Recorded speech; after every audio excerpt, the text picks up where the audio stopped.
Muito bem, pessoal. Nós somos alunos do Colégio Praça 15. Estamos aqui no nosso podcast Geografia, mais especificamente falar de energia nuclear. Eu sou Gabriel Cantarelli. Eu sou Ana Carolina. Laura. Meu nome é Luiz. Estamos aqui, como falei, falar de energia nuclear, principalmente sobre as matrizes energéticas no geral, né? E vamos focar hoje na energia nuclear.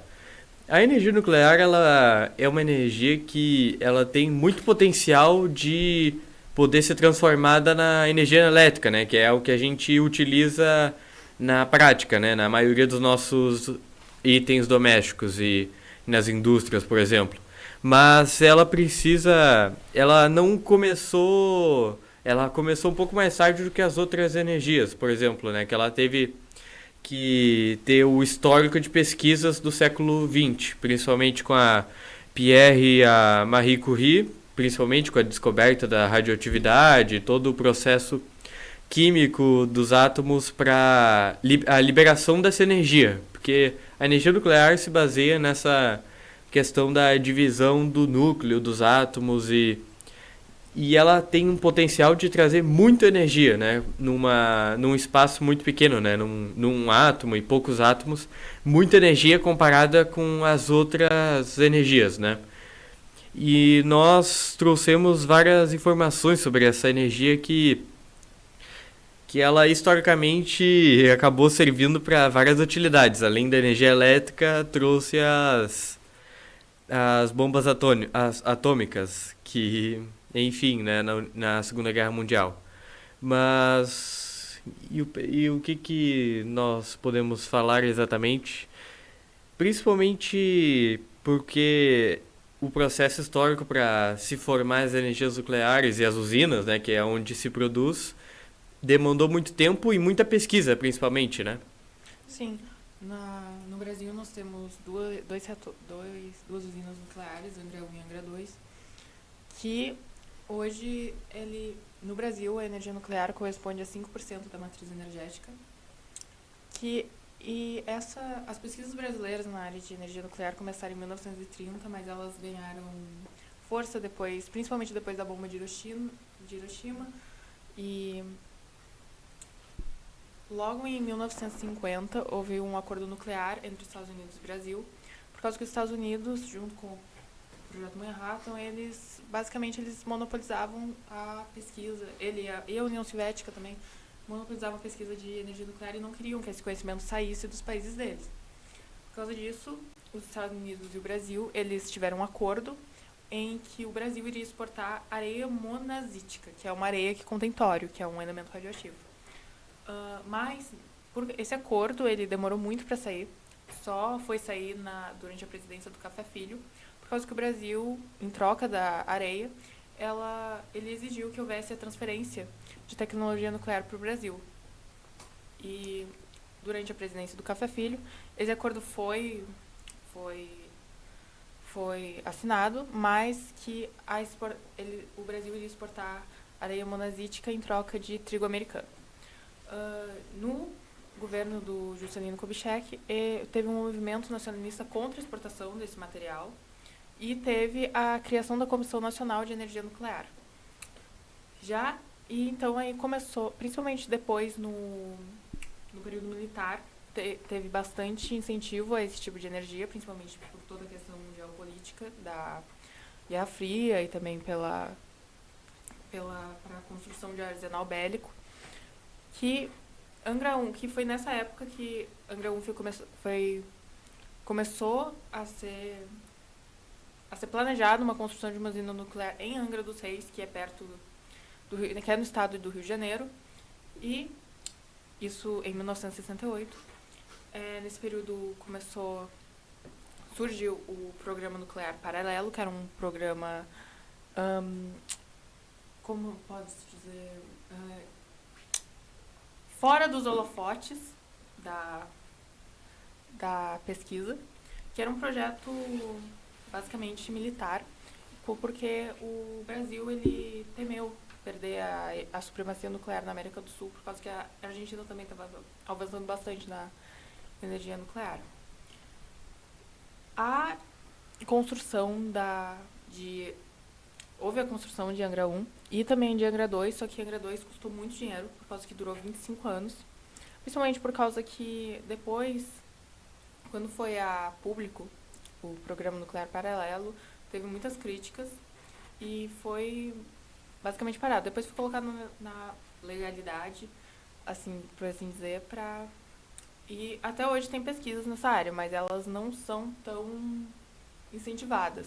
Em 2022 começou um incentivo a essa energia, porque é uma energia que tem muitas vantagens, mas também tem várias desvantagens, porque ela consegue produzir uma quantidade enorme de energia com pouco material, mas tem todo o risco de acidente nuclear, de contaminação de água, principalmente tem muitas problemáticas relacionadas à construção de uma usina nuclear em Angra dos Reis, tanto por causa do transporte, para no caso de um acidente tirar, tanto porque não se sabe o destino do lixo, o lixo radioativo não tem um destino fora, ele é armazenado dentro da usina, e também pelo gasto, por causa que a operação, a manutenção de uma usina não é tão cara, mas a instalação dos equipamentos, da construção, é muito cara.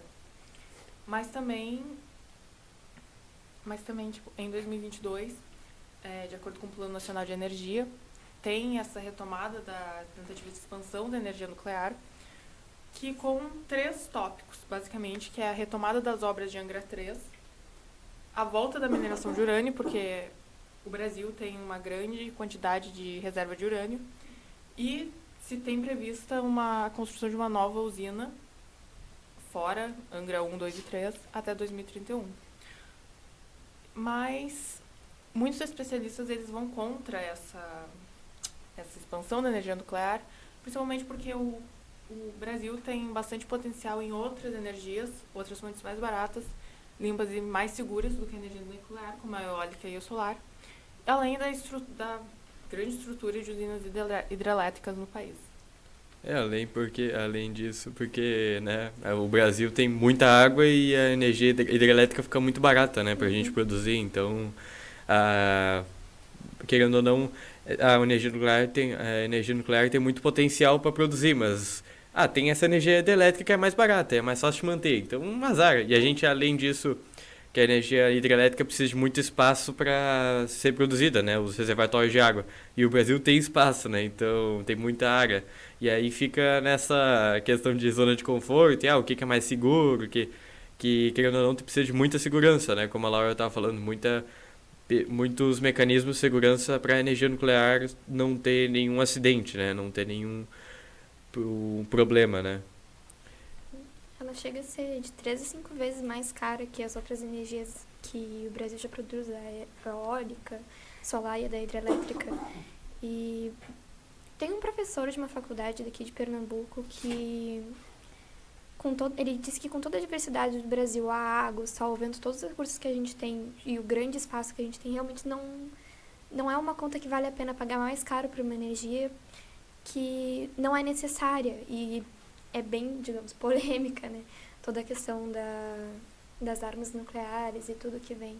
E além da poluição, que o custo da remoção do urânio da terra, do transporte para levar ele para as usinas, tudo gera um custo, né? Nunca tem uma energia limpa que tenha zero efeito no meio ambiente. E acaba sendo um grande investimento também, né? Porque tem 2 aspectos principais, né, na usina nuclear. Que é, primeiro, a própria pesquisa para poder conseguir produzir, né, a energia elétrica a partir, né, da matriz nuclear, e também da própria manutenção, que acaba sendo muito cara, especialmente porque os resíduos são muito tóxicos, muito radioativos. Então, se isso acaba vazando, pode acontecer que nem aconteceu na Ucrânia, em Chernobyl, por exemplo. Então, acaba sendo um investimento muito alto e, como já foi dito, tem todo esse potencial hidrelétrico aqui no Brasil, então acaba sendo mais conveniente, mais fácil, de uma certa maneira, investir mais do que a gente já tem na hidrelétrica. Então, o nuclear acaba ficando meio que submissa mesmo para a energia hidrelétrica, como se fosse um complemento caso falhe a hidrelétrica mesmo. Embora a energia nuclear ela tem uma estimativa que diz que ela teria 23 quilowatts, $23 por quilowatt-hora, enquanto a hidrelétrica é $41 por quilowatt-hora, mas mesmo assim não compensa, por causa que mesmo que os custos de manutenção sejam mais baixos, instalar uma usina, fazer um plano para ter toda uma estrutura de segurança, porque pode ocorrer um acidente que tu vai ter que evacuar pessoas, que vai poder ocorrer a contaminação de rios e todas as consequências disso, não vale tanto a pena. Além disso, são 3 principais acidentes nucleares, né, que marcaram a história moderna, que Chernobyl, né, que é o mais famoso, né, em 86 na Ucrânia, né, na época União Soviética, também Three Mile Island, nos Estados Unidos, na Pensilvânia, foi mais em 79, né, foi um pouco antes, e também, além disso, no Japão, Fukushima, que aí é mais atual, 2011. E é interessante a gente observar que a energia nuclear não é, diferentemente de outras matrizes energéticas, os países que detêm o uso dela são os mais ricos, os mais desenvolvidos, né? Querendo ou não, Estados Unidos, França, China, Japão, Rússia, Alemanha, Reino Unido são os mais ricos que têm a possibilidade de tecnologia para produzir e para manter, né?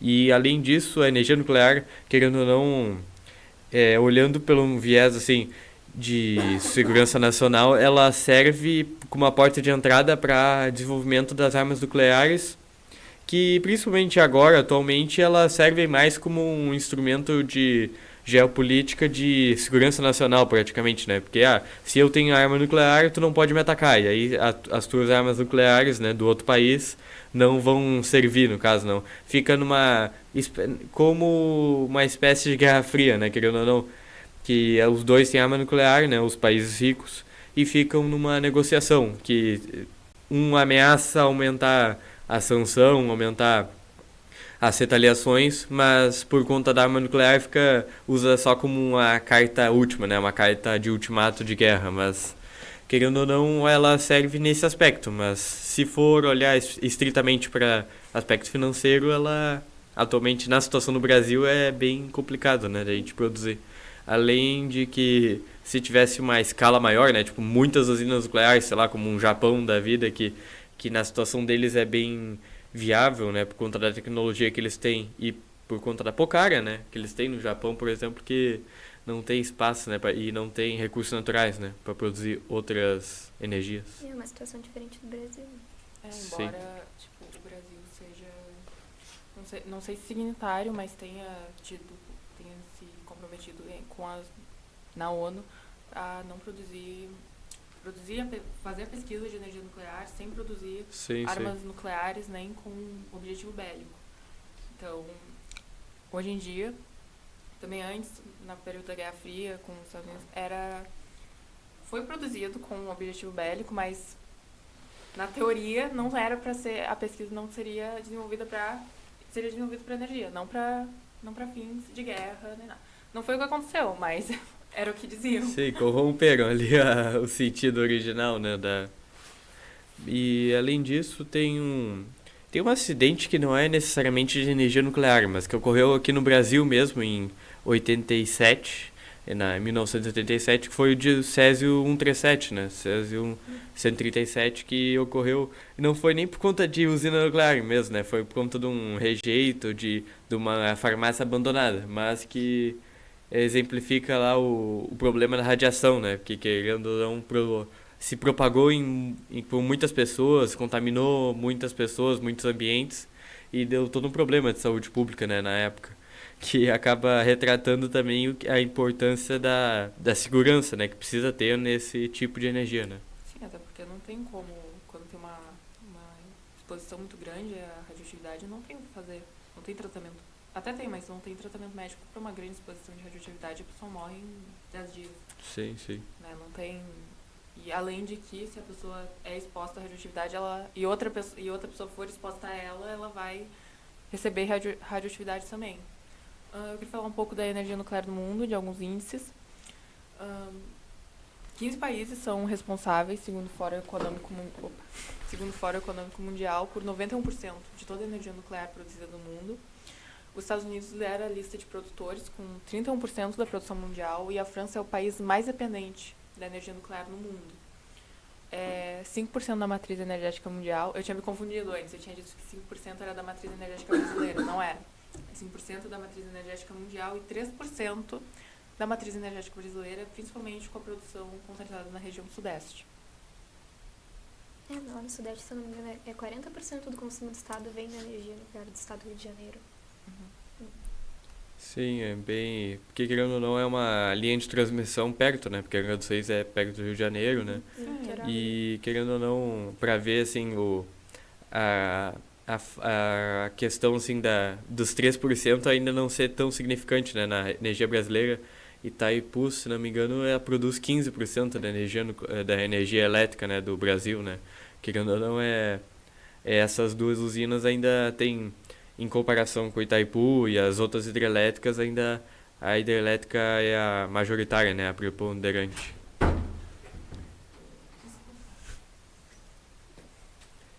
E ainda sobre isso, né, a gente pensa que, querendo ou não, como a Laura tinha falado, o Brasil tem uma das maiores reservas, né, do urânio, que é um dos principais materiais da energia nuclear. Principalmente na Bahia, né, região de Caetité, o nome da área, assim, da cidade.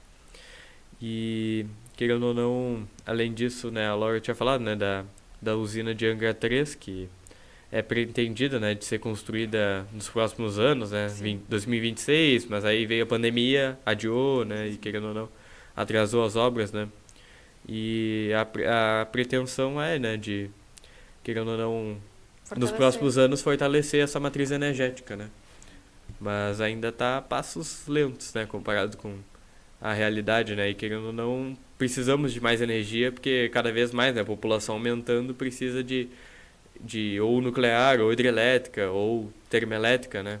De alguma forma tem que ser produzida, né?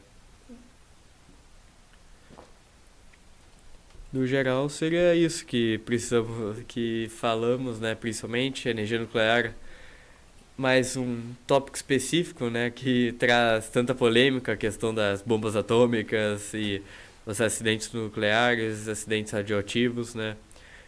Mas o papel importante na realidade atual, né, que essa matriz energética tem no cenário mundial. E queremos agradecer pela atenção de vocês e no geral será isso. Valeu. Valeu. Tchau, tchau.